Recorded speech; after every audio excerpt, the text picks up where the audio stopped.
एक बड़ी खबर आपको बताते हैं। कोटा में कुचल कर होगा बुराई रूपी रावण का अंत। जेठी समाज में रावण को जलाया नहीं कुचला जाता है। सदियों से इस अलग परंपरा को ये जेठी समाज निभा रहा है।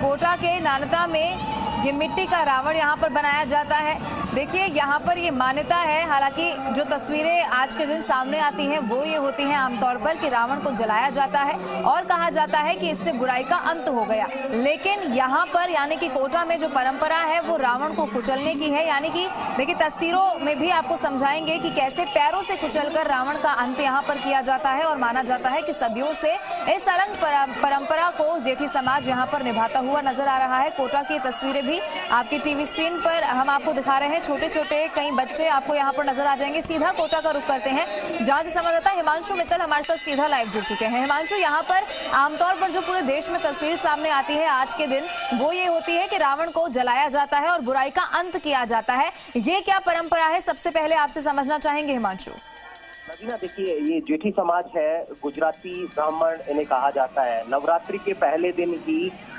जो ये माता लिमजा का दरबार है और इलाका कोटा का नानता है, जहाँ पर लिमजा माता के दरबार में नवरात्रा के पहले दिन ये मिट्टी का रावण बनाया जाता है। उस पर ज्वारे बोए जाते हैं।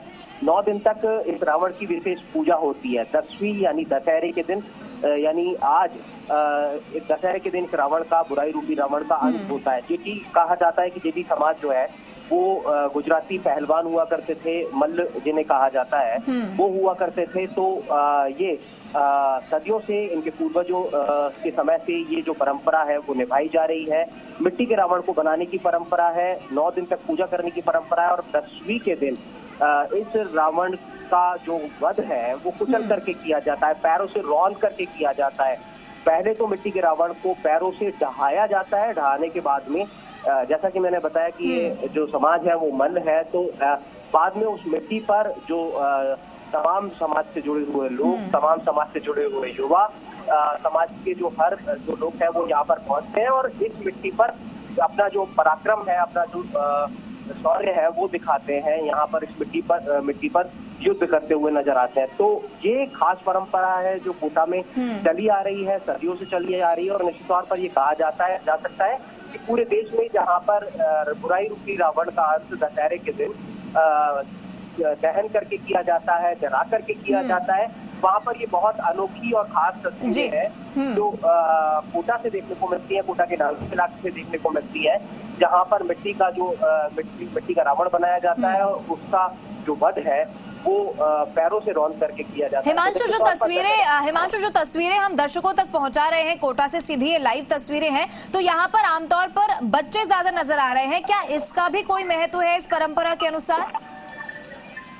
देखिए, निश्चित तौर पर ये कहा जा सकता है कि समाज से जुड़ा हुआ, जैसा मैंने बताया कि हर शख्स यहाँ पर मौजूद होता है। समाज के बुजुर्ग यहाँ पर मौजूद होते हैं, समाज के युवा यहाँ पर मौजूद होते हैं, बच्चे यहाँ पर मौजूद होते हैं। लेकिन इसका मतलब ये है कि जो बच्चे हैं उनके अंदर निश्चित तौर पर जो परंपराओं को लेकर के एक अलग जो उत्साह है वो रहता है, क्योंकि साल में इस समाज का ये सबसे बड़ा आयोजन होता है। समाज का ये बहुत खास आयोजन होता है। माता लिमजा के दरबार में 9 दिन तक जो गरबा होता है वो भी बहुत खास तरीके से होता है, जिसकी भी अपने आप में एक अलग पहचान है।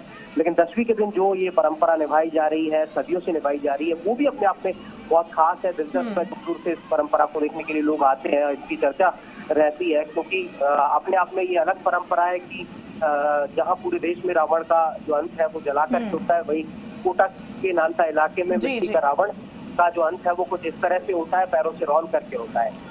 बिल्कुल हिमांशु, तस्वीरें लगातार हमने दर्शकों तक पहुंचाई, बहुत शुक्रिया हमारे साथ जुड़ने के लिए और तमाम जो महत्वपूर्ण तस्वीरें हैं वो दिखाने के लिए। चूंकि एक अलग परंपरा यहाँ पर नजर आई है, जैसे देश में तस्वीर आज सामने आती है, ये वो तस्वीर नहीं है, जलाया नहीं, यहाँ पर रावण को पैरों से कुचला जाता है। बहुत शुक्रिया हिमांशु हमारे साथ जुड़ने के लिए।